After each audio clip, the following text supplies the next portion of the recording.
අද මගේ උදේ ඇඳුම මෙන්න මේක. උදේ කිව්වට අනේ උදේ නෙමෙයි අනේ. මරක් වුණා අප්පා. අද ලෑස්ති වෙන්න. අතර උදේම ඇඟපොත හොදලා ඇඳුමක් දාගෙන වැඩ කරන්න ඕනේ අප්පා අනිද්දාව. මේ එපා වෙනවා.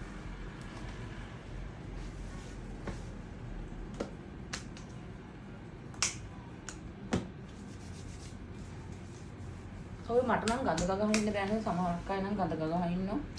හරි ගඳයි සමහරක් අය ගාව. මට නම් හැම ගඳ ගගහම ආස නෑ අපිට සින්දුවට ඉන්නනේ. මිනිස්සෙක් ළඟට යන්න පුළුවන් විදියට ඉන්න එපායිනේ.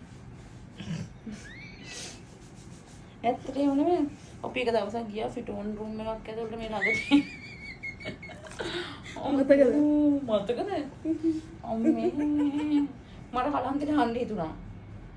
ඇත්තට උනට අපි හැම මෙව වෙන්න අරකයි යන්නේ තව මනුස්සෙක්ට ඒක දරා ගන්න බැරි වෙනවා. මමලෙත් යනවා තව පොඩ්ඩේ මට. කොණ්ඩේ හොඳට වීදිලා නැද්ද අප්පා තෙතයිද මන්ද. දැන් බණී මට මේ ඒ උනට ඇත්ත කතාව ඒක තමයි.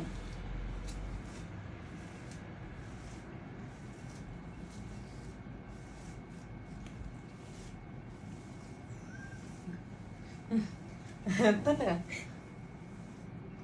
සුදුහුණු ගඳයි සමහරක් අය.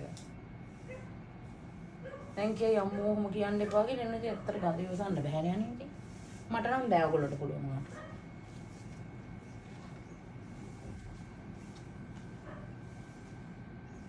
ඕ කොණ්ඩේ.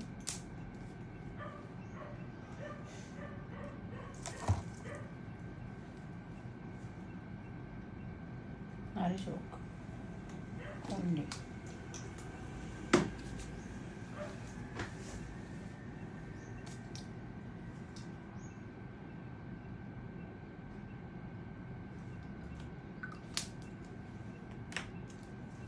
මේක තමයි අද මගේ උදේ ඇඳුම.